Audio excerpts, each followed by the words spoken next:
Sir ಗೊತ್ತಿಲ್ಲ, ಮಧ್ಯಾಹ್ನ ಯಾವುದೋ ಒಂದು ವಿಚಾರಕ್ಕೆ, ಯಾವುದೋ ಅಮೌಂಟ್ ವಿಚಾರಕ್ಕೆ ಗಲಾಟೆ ಆಗಿರುತ್ತೆ. ಯಾರೋ ಆಂಧ್ರ ಪ್ರದೇಶದವ್ರಿಗೆ ಮತ್ತೆ ಶ್ರೀಮೂರ್ತಿ ಅನ್ನೋ ಹುಡುಗನಿಗೆ ಗಲಾಟೆ ಆಗಿರುತ್ತೆ.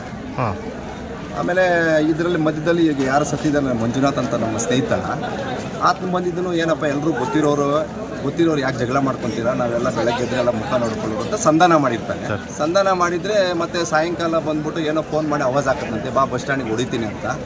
ಅದಕ್ಕೆ ಬಂದು ಇಲ್ಲಿ ಜೋರಾಗಿ ಮಾತಾಡ್ತಾ ಇದ್ದ. ಮತ್ತು ನಾನು ಶ್ರೀನಿವಾಸಪುರದಿಂದ ಬಂದೆ. ಏನಪ್ಪ ಗಲಾಟೆ ಅಂತ ಕೇಳಿದೆ. ಯಾಕೆ ಏನು ಜೋರಾಗಿ ಮಾತಾಡಿದೆ ಕೇಳಿದ್ರೆ ಈ ಥರ ಆಯಿತು ಅಂತ ಹೇಳಿದ್ರೆ, ಮತ್ತು ಇವನು ಬೈದೆ. ಆಯ್ತು ಬೆಳಗ್ಗೆ ಮಾತಾಡೋನು ಈ ಹುಡುಗನ್ನು ಬೈದೆ. ಮತ್ತು ಅವನು ಯಾರು ಈಗ ಏನು ಚುಚ್ಚಿಬಿಟ್ಟು ಓಡೋಗಿದ್ದಾನಲ್ಲ ಅವನು ಬೈದೆ. ನೀನು ಬರಬೇಡಪ್ಪ, ನೀನು ತಿಗಾ ಮುಚ್ಕೊಂಡು ಮನೇಲಿರು, ಬೆಳಗ್ಗೆ ಮಾತಾಡೋಣ ಅಂತ ಹೇಳಿದೆ. ಅಷ್ಟೊತ್ತಿಗಾಗಲೇ ಮತ್ತು ಈ ಹುಡುಗ ಸತ್ತೋಗಿರೋ ಹುಡುಗ ಅವ್ರ ತಮ್ಮನ್ನ ಮತ್ತು ಅವ್ರ ಸ್ನೇಹಿತರನ್ನೆಲ್ಲ ಕರೆಸ್ಕೊಂಡ. ಮತ್ತು ಅಷ್ಟೊತ್ತಿಗಾಗಲೇ ಅವರು ಅಣ್ಣ ತಮ್ಮಂದ್ರೆ ಇಬ್ಬರು ಬಂದು, ಶ್ರೀಮೂರ್ತಿ ಅನ್ನೋ ಹುಡುಗ ಶಿವಶಂಕರ್ ಅವ್ರು ಇಬ್ಬರು ಬಂದರು, ಗಾಡಿಯಲ್ಲಿ ಬಂದರು. ಅವ್ರು ಬಂದು ಇಲ್ಲಿ ಗಾಡಿ ನಿಲ್ಲಿಸಿದ್ರು. ನಾನು ಹೋಗಿದ್ದನು, ನಿಮ್ಗೆ ಏನು ಕೆಲಸ ಅಂತ ಅವನು ಹುಡುಗನ ಹಿಡ್ಕೊಂಡೆ. ಅವ್ನು ಹಿಡ್ಕೊಳ್ಳೋಷ್ಟು ಚಾಕು ತೆಗೆದು ನಾನು ತಳ್ದೆ. ಹೋಗ ತಿಗಾ ಮುಚ್ಕೊಂಡು ನಿನ್ಗೆ ಯಾಕಂತ ನನ್ನನ್ನು ತಳ್ಳಿಬಿಟ್ಟು ನಾನು ಈ ಕಡೆ ಬಂದೆ. ಓಡೋಗಿದ್ದನು ಚುಚ್ಚಿಬಿಟ್ಟೆ. ಇಷ್ಟೇ ಸರ್ ಆಗಿದ್ದು. ಮತ್ತು ನಾನೇ ಪೊಲೀಸ್ಗೆಲ್ಲ ಇನ್ಫಾರ್ಮ್ ಮಾಡಿ ಎಲ್ಲ ಪೊಲೀಸ್ನೆಲ್ಲ ಕರೆಸಿದ್ದು ನಾನು ಚಾಕು ಅಲ್ಲಿ. ಆ ಥರದ್ದು ಏನೂ ಇಲ್ಲ ಸರ್.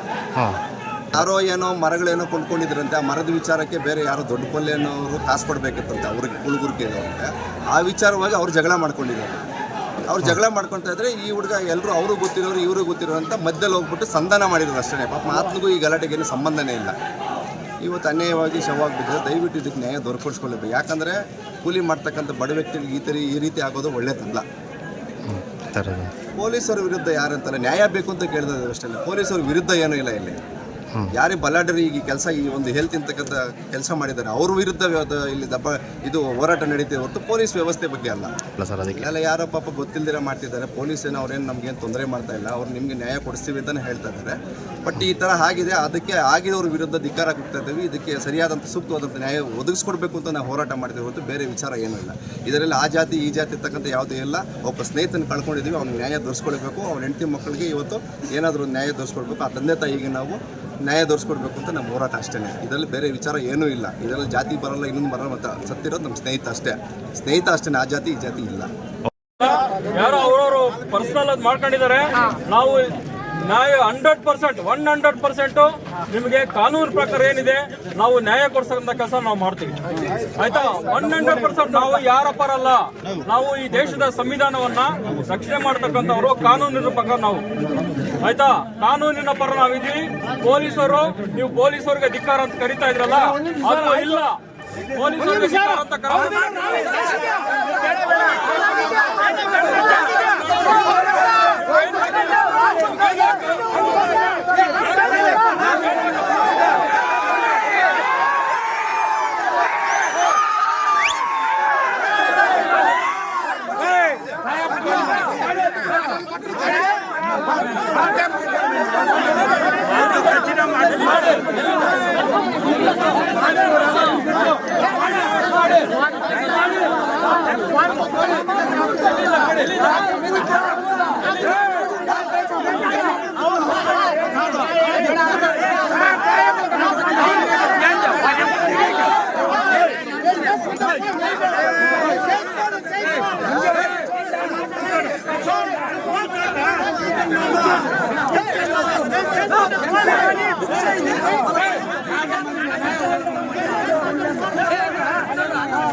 ಸರ್ ನಮ್ಮವರೆಲ್ಲ ಬರ್ತಾ ಒಂದು ನಿಮಿಷ ಸರ್, ನಮ್ಮವರೆಲ್ಲ ಬರ್ತದೆ, ಕಮಿಟಿ ಎಲ್ಲ ಬರ್ತಾ ಇದ್ರೆ ಒಂದು 10 ನಿಮಿಷ ನಾವು ಕಲಾವಿಷಯ ಬೇಕೇ ಬೇಕು.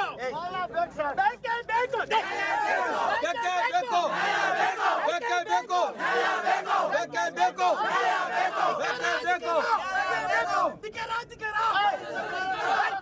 ಅಧಿಕಾರ ಪೊಲೀಸರಿಗೆ ಅಧಿಕಾರ ನಮ್ಗೆ ಬೇಕೇ ಬೇಕು ಬೇಕೇ ಬೇಕು ನಮ್ಗೆ